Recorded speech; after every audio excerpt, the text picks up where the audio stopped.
evening, YouTube. HIGH PSI TV, live again. We're here in my shop. I'm gonna do a little bit of a tech video today, and we're also gonna try to teach John Doc how to weld. I said I was gonna do a tech video on what kind of welder would be appropriate for your shop at home. MIG, TIG, how big. I've got these two here. I've got a Miller and a Lincoln. We're gonna work with the Miller today, and we're gonna see if we can teach John how to TIG weld. This welder is perfect for small shop use. I can use this to do almost anything that I need to do at home, from exhaust work to making brackets to repairing a frame rail. It also does aluminum, so I can do tubing and stuff like that. So what we're gonna mess with today is I've got some scrap mild steel laying around, and when I learned how to weld, we were doing butt joints and 90-degree angled joints and stuff like that, and it kind of gives you a feel for the welder and what the arc does and how to add your filler rod and stuff like that. So being unprepared John, he forgot my welding helmet at the shop today. And I've got to run up the road real quick. I'm going to borrow a buddy's, and we are going to try to teach this man how to weld. Have you ever welded anything before? Listen, I put gum on a few things. And that's as far as it's gone. That's as far as it's gone. What's the saying that you always say? You're either a welder or a grinder? That's right. My dad taught me that if you have to grind your welds, you're not a welder, you're a grinder. And I'm pretty proud of my welding skills. I'm not the best. No, you're good. Jeff lays a bunch of dimes down there. And if you go back into my old videos, shameless plug to my channel. Yeah, in the description below. You could see him when he welded my cage in my car, that there's a bunch of dimes on there when you're TIG welding. Yep. See? I already know that. Now we're getting somewhere. I'm basically a pro. That's all right. But you're going to go through all that in this video? We're going to go through a little bit of welding basics, and I'm going to go over with John how I weld. The only issue we're going to have is usually when I weld, I listen to music because TIG welding has a bit of a rhythm to it. I'm going to go grab this other welding helmet because unprepared John strikes again. We're gonna throw some dimes down on some mild steel, and I'm gonna see if I can kind of give John a little heads up, and we'll see how your teaching is, because I know I'm a good teacher. We'll do some simple stuff.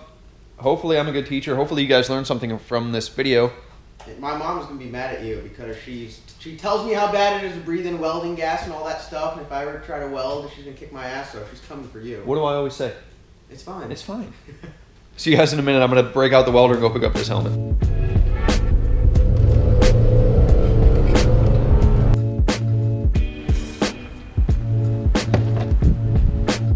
Drag this guy out of here.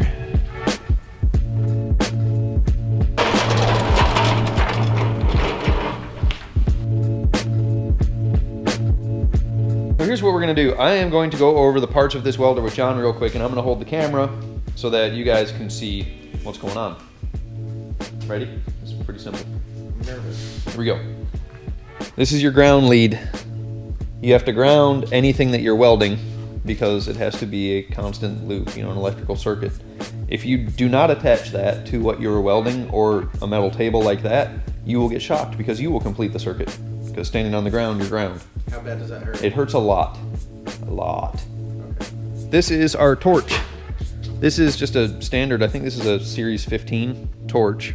Back cap is here.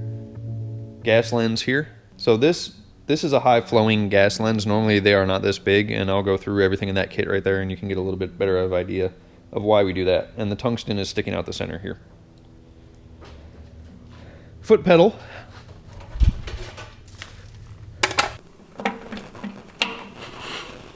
That little guy, that's what controls your amperage. It's just like a gas pedal, spring loaded.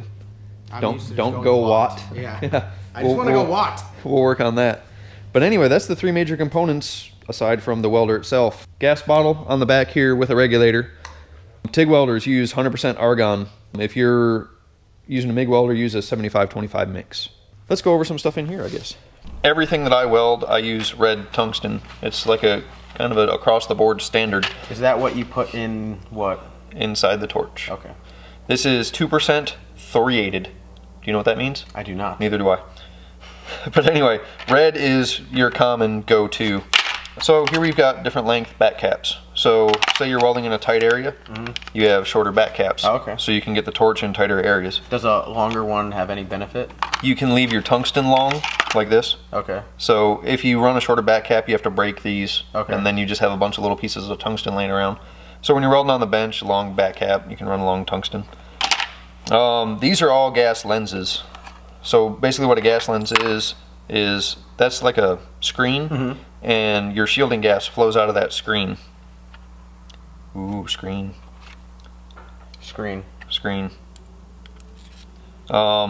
Normally this is what they come with. So that's just a regular nozzle. I'll do this on yours real quick. So am I good? Yep. Regular nozzle comes apart like this, and basically these holes is what the gas flows through. So when the gas is flowing, you don't get a nice stream out the end of this. It just kind of flows out and gives you gas coverage, because you have to have some sort of shielding gas in order for the electrical arc to maintain stability. If you pull it away, you get contaminants. Okay. So is that when you see like all the shit, like the weld doesn't look too nice? Yep. Like my cage. This is a Monster 15 cup. So what would you use? What makes you decide what cup you're gonna go with? Okay, so I use gas lenses on everything. And I run through a lot of gas. But it gets you a nicer weld, cleaner weld, and a prettier weld. So like when I'm doing stainless, I'll get this guy out, and this just flows gas like tremendously. So it gets you a lot of coverage. So do you put something around this, the rest of this, Nope, or do you leave that sucker all the way out there? You leave it just like that. Okay. So if you look at the smaller stuff, so this is, see the number on here is a number 6. That refers to the size at the end here. Okay. So this still fits a gas lens on this side, but it flows out of the nozzle at a 6. Okay. So you still get a lot of gas flow, but it's for tighter area. So if you're welding, you know, 2 pieces of metal that are at a tight angle, you can still get this in there. And then it goes 8, 10, 12, there's another 15. And then this is like a little baby one. You can still see has the screen instead of the holes around the outside. And that's that. All right, I am going to go ahead and take the ground lead, throw it over here on the table, because we don't want to shock John. And now I'm going to teach him how to grind tungsten, so this should be interesting. This is the tungsten I've been welding with. It's red, but you can see I grind it on both ends. That way if I mess up, like that end that's already messed up, I can just pull it out, flip it over, and I've got a fresh end to start with. Saves a lot of time. So we definitely always grind both sides. Okay. They make tungsten grinders. I don't have one. I've seen those. You literally just stick it in it's there. like a pencil sharpener. Yeah. So I try to have, I guess this would be like a 20 to 30 degree angle on the end of it. And you always grind the tungsten, we'll bring this guy right over here. You always grind the tungsten like this with the grain that the electricity is going to flow. If you grind it like this, it'll send the arc jumping around. So you'll see after I grind this, it actually gets a grain built into it and it helps the electricity flow. So I'll do one side, then you can do the other. Isn't it going like the wrong way though? Yeah, it's pushing down. No, see, I don't like that. Just be gentle.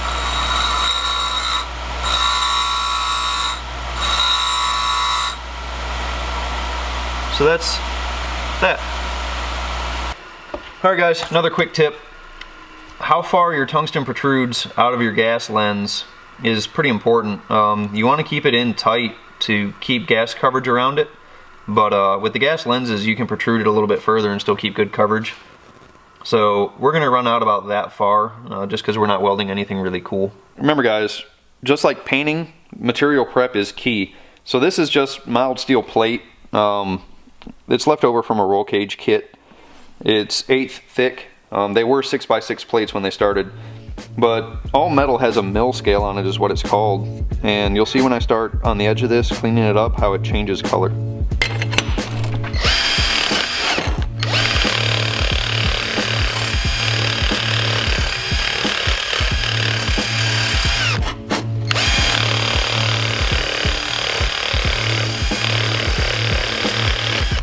So you can see when you get down to the clean metal, this is almost like hazy. That's the mill scale.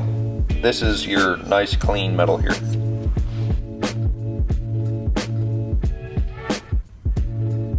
Never clean an area you're about to weld with brake clean.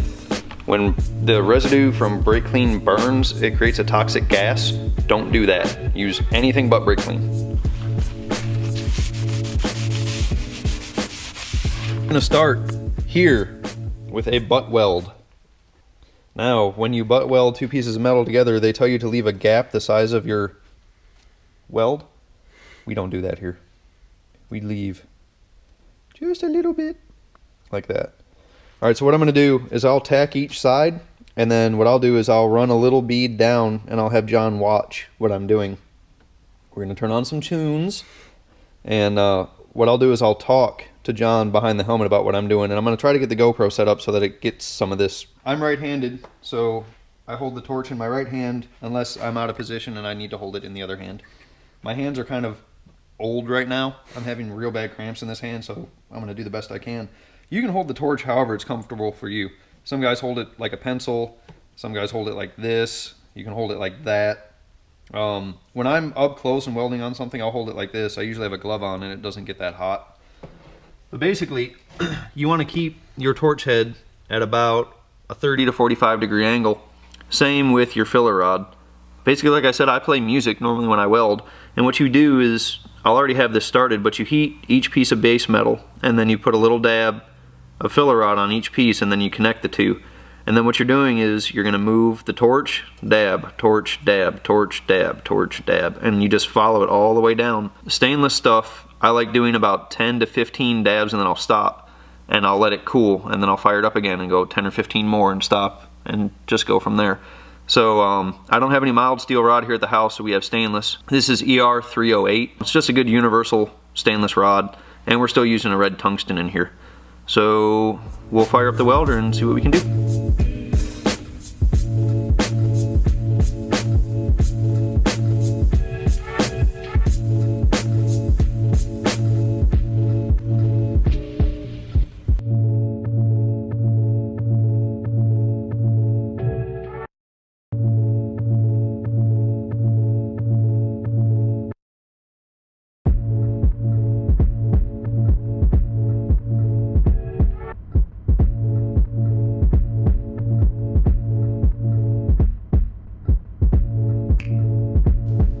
Alright, we're getting John comfortable with holding the torch. What I'm having him do is I just threw some quick beads at the end of the metal here, and I'm having him, without any filler rod, just move the torch down to get a feel for what the torch is going to be like. Now we're going to put something in his other hand, and he's going to hold that like a pencil too. God. And we're going to start at the end of this weld, first getting the puddle formed, and then once the puddle is formed, you're going to dab the filler rod into the leading edge of your puddle, and then pull it back, move your torch. So it's going to be... So I go, get it hot. Yep. Make a puddle. Yep. Dab. Yep. Move. Dab. Exactly. Yep. Dude, this has got to be you so... got this. This has got to be so easy. All right. Torch looks good. Get more puddle. All right, pull the torch up a little bit. There you go. All right, tell me when you're wide open. Wide open. All right, now right at the leading edge of the puddle, dab your filler rod in. Yep. Move. Dab. Oh, you're a natural. You got this. Now see how close your torch is to the puddle? Yeah. Be sure you keep it far enough away that it won't touch it. There you go. Man, you got this, man.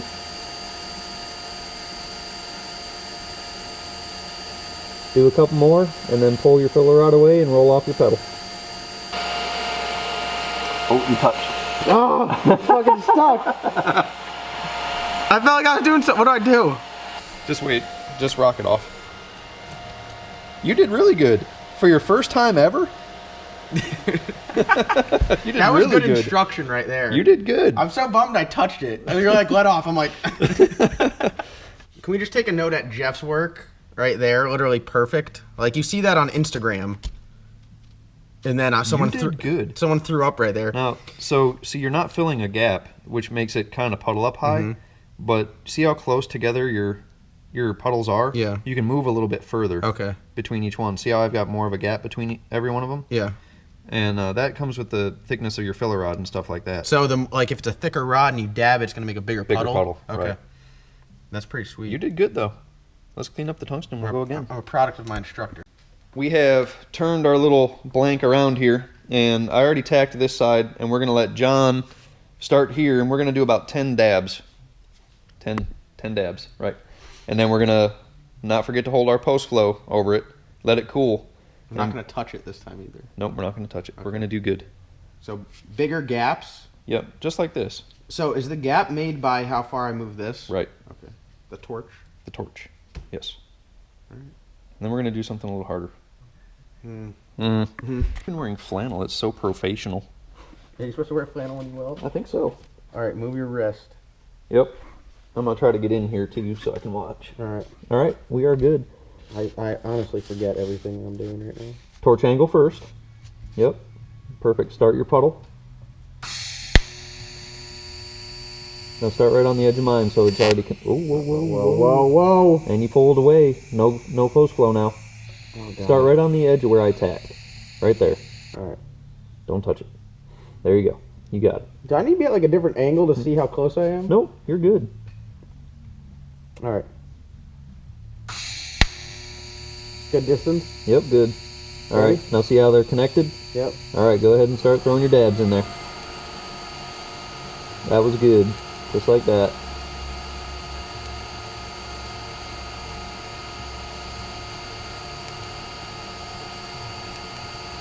Yeah, that was a little weak. You're doing good.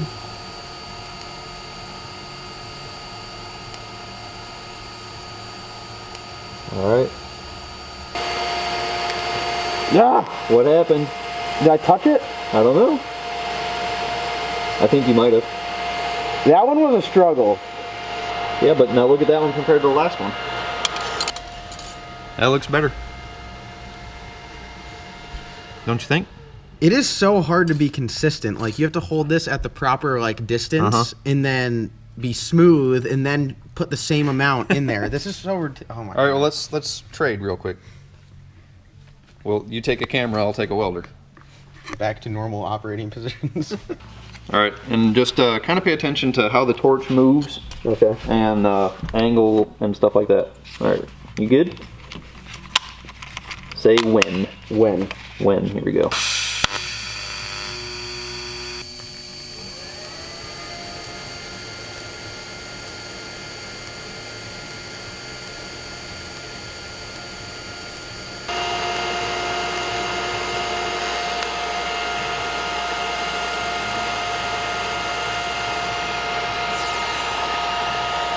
It's not even right.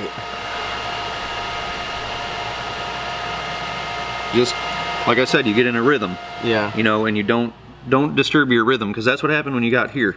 You started thinking about it. Yeah. Oh no, I was thinking about it. Yeah. So just get in your rhythm, and you can see on yours how you kind of work back and forth. When you move just your wrist, you kind of stay in more of a straight line. Okay. So, but you're doing good. When I hold it here, get a puddle, and then start. Yep. And I'm only moving my wrist. Yep, that'd be perfect, just like you just did. All right. Here we go. All right.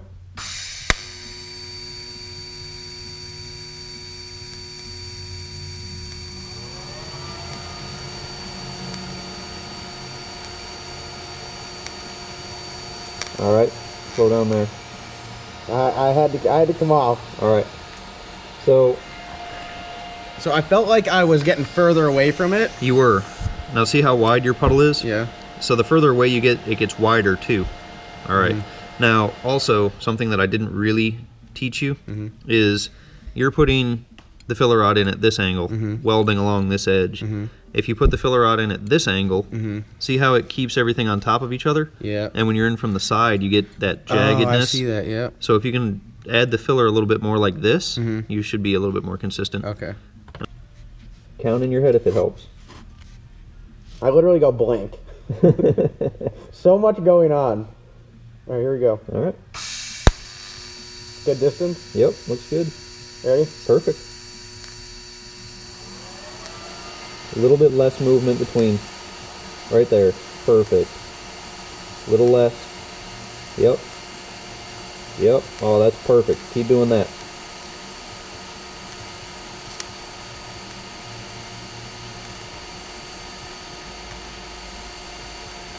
You're doing good, man. That's it. Oh. God, it came off it quick. Dude, that was good. There's so much to think of. Oh my God. Look at that. Yo, that is sweet. That's You're gonna be a pro That is by pretty tomorrow. awesome. Oh my god. I I wouldn't be able to like confidently step up on someone else's dime and do this. Not too shabby. So you can see this is the first one that I did, and that's John's last one. So, I mean, his puddle consistency isn't real good, but from where he started here to where he ended, in what, 5 minutes? Good teacher. Definitely good teacher. Terrible teacher, don't listen to him. One professional welder in the house and one professional teacher. We are going to do something a little bit different now, and I forget what they call this. I think it's called a fillet weld. I don't know. When you get certified in welding, you have to do all this different stuff. Different angles of plates, butt together, fill gaps, 3 on top of 1, 90-degree angles. So what I had John do before was just a butt weld. So basically, you follow the line where the 2 pieces of metal meet, and you lay your bead in there. So now we have a piece of metal at a 90-degree angle to another piece of metal. So what he's going to have to watch, if he will get kindly out of my way. Sorry. So what we're going to have to watch now is whether we keep the heat here or here, and we want to keep it sort of in the middle. What John's going to do now is he's going to weld this angle going down the whole length of this piece of metal. It's about 4 inches long. And we're going to teach him how to concentrate heat on both pieces of metal, you know, right down the center instead of favoring one or the other. In industrial welding, they'll actually x-ray when you're done to make sure that you penetrate both pieces of metal equally. So let's see if I can lay something down real quick, and then we'll give John the torch.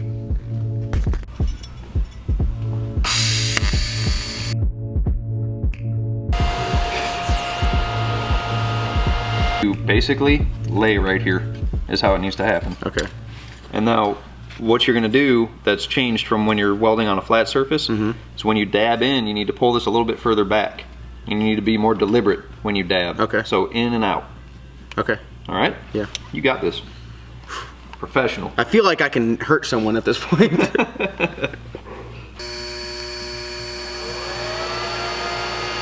Oh God. Now see how it's melting before it gets to the puddle? Be more deliberate. Hold on. Holding. How bad did we do? Oh! Oh, yeah. I knew it was bound to happen like this. So, pretty much what I experienced was I couldn't get this. I don't think I was close enough. Okay. I couldn't see. Well, I don't think I was close enough because it wasn't making a puddle anywhere. Okay. And then as soon as I put this in there, it was like a blob. I just want you to watch. Alright. Alright, see the angle that I'm at right now? Yep. Alright, so we'll roll into this. Now I'm wide open. Now you can see how you can move the puddle back and forth on the 2 pieces? Alright, you need to stay right in the middle, just like this. Okay. And then you move and dab. And I'll try to pick up your filler that's already here.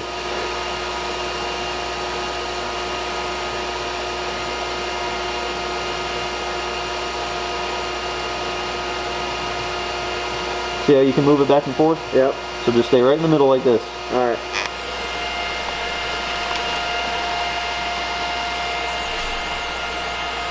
I just want you to watch. Alright. Alright, see the angle that I'm at right now? Yep. Alright, so we'll roll into this. Now I'm wide open. Now you can see how you can move the puddle back and forth on the 2 pieces? Alright, you need to stay right in the middle, just like this. Okay. And then you move and dab. And I'll try to pick up your filler that's already here.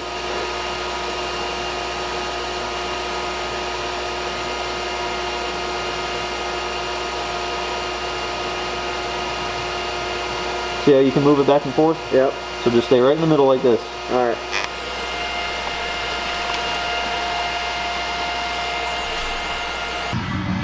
Go ahead and just work on getting your puddle started first. Don't worry about your filler rod yet. Get your puddle going. And start back where I had already started. There we go. Alright? Yep. Now be deliberate with your dab.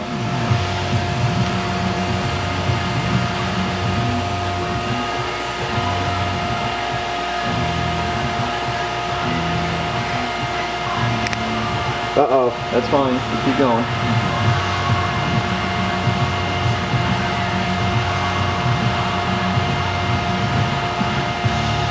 Alright, let's see how you're doing.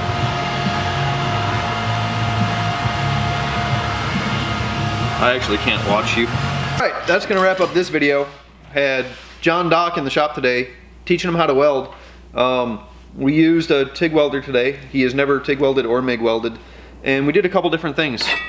So we did a butt weld here, some of this is mine, some is his, and then we did a weld, there we go, along this 90-degree edge.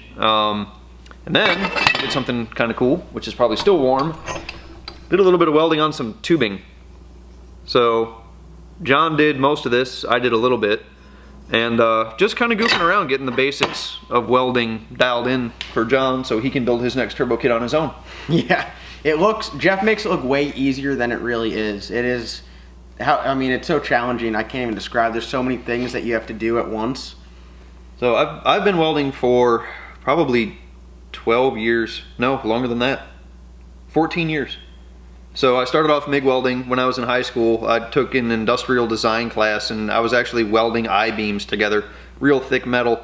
Then I took auto body where I learned how to MIG weld sheet metal. I didn't start TIG welding until I went to Wyotech, which is a terrible decision. I hated going there. I'll explain that in a later video. But TIG welding there, we had basically the same machine that I have behind me now, just your basic entry-level stuff. And you get to learn how to do little things like we did here, how to weld around a tube, carrying your torch angle through. And that's kind of what I wanted to teach John today, and I hope you guys got a little bit of insight on that also. If you have any questions for me, be sure to comment below, and I will link him in the description. And if you came here for one of my videos, be sure to sub to him. We need to get you to 3K. We're going for 3,000. That's the next one. Forget 2,500. We're going straight to 3K. I'm gonna record the welders you should have at your house video next weekend, this weekend, so it'll come out next week, and we'll go over the MIG welder a little bit and kind of the pros and cons to a MIG welder, TIG welder. TIG welder, of course, is a lot more expensive. These two entry-level machines, the TIG welder is about $2,000 more than the MIG welder. Look forward to that. Thank you guys for watching. Be sure to comment, like, subscribe. If you haven't already, check out John. Be sure you follow me on Instagram, HIGH PSI TV as well. Linked here. Can we do that right here? And hope you guys enjoyed the video. We'll see you next time.